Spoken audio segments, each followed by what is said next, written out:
It's Thursday, February 6, 2025, and I'm Dave Silver. 4 things to know today. Microsoft's cloud keeps growing, so why the finger pointing at partners? Cynet brings in a heavy hitter, Jason McGee. What's next for this rising cybersecurity star? MSP's 360 automates fixes and TeamViewer joins meetings, and AI is learning to think harder, IT is leaning in to diversify, and healthcare is learning to let go. This is the business of tech. Listeners probably recognize that I often group by theme or by topic, market conditions, security, and the like. Today, I'm clearing the decks of stories I think are impactful despite not fitting cleanly into a bucket. While I covered Microsoft's earnings earlier, I'll give a quick recap. In its second quarter of 2025, Microsoft reported a revenue of $69.6 billion, marking a 12% increase from the previous year. What I noted this time and wanted to highlight was challenges in Azure sales were highlighted by Chief Financial Officer Amy Hood, who attributed these difficulties to partner sales execution and foreign exchange rates. Despite these setbacks, the Intelligent Cloud segment, which includes Azure, saw revenues of $25.5 billion, a 19% increase year over year. Additionally, Microsoft's artificial intelligence business exceeded a $13 billion annual revenue run rate, more than doubling from the previous year. Now, why do we care? I feel like blaming your partners for your sales miss is a cheap move. Blaming partners for that sales miss is weak, especially for a company of Microsoft's scale.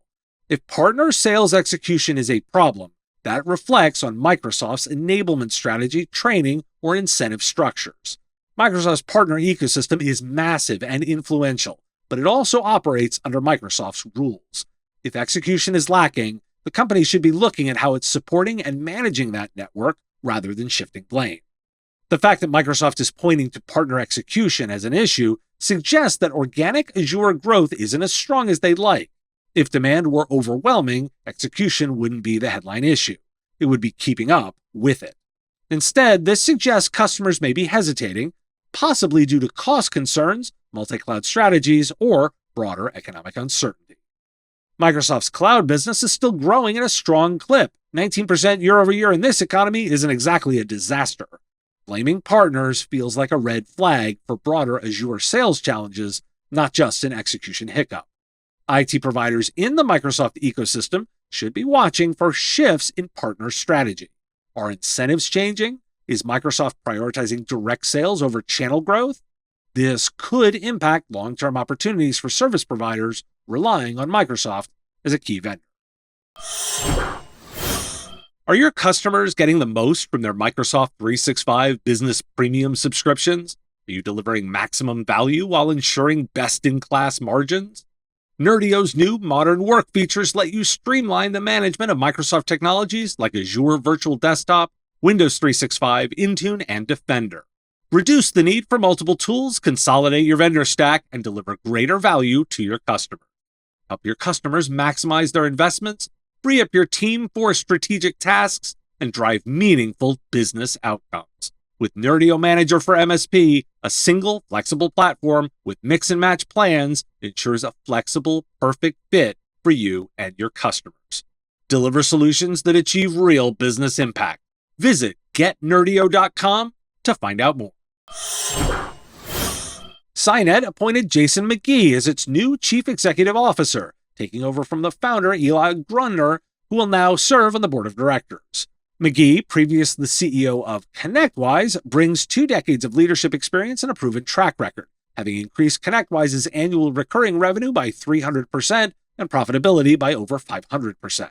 He expressed excitement about leading Cynet during a critical growth period, especially as demand for managed cybersecurity services rises.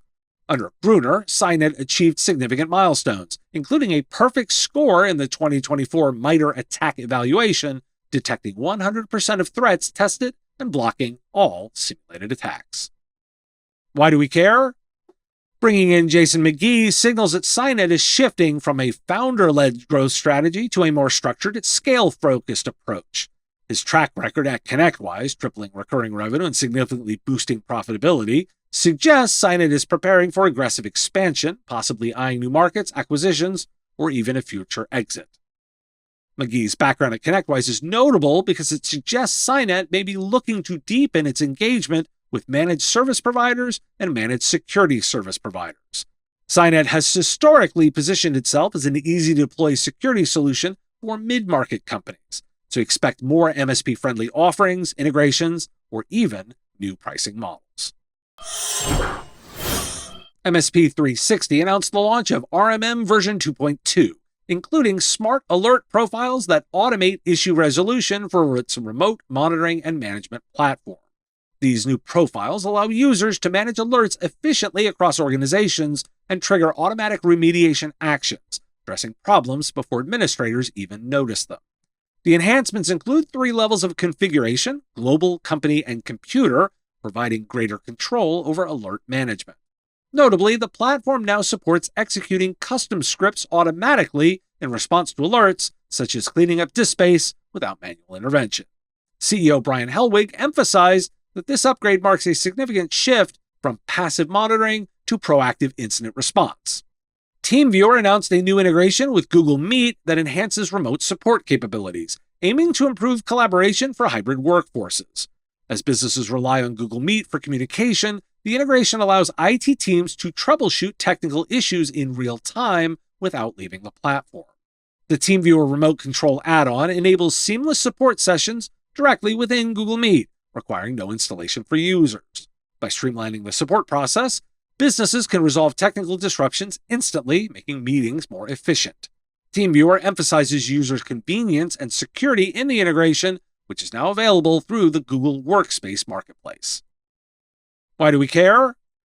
So both MSP 360 and TeamViewer are making moves to streamline IT management, but in different ways.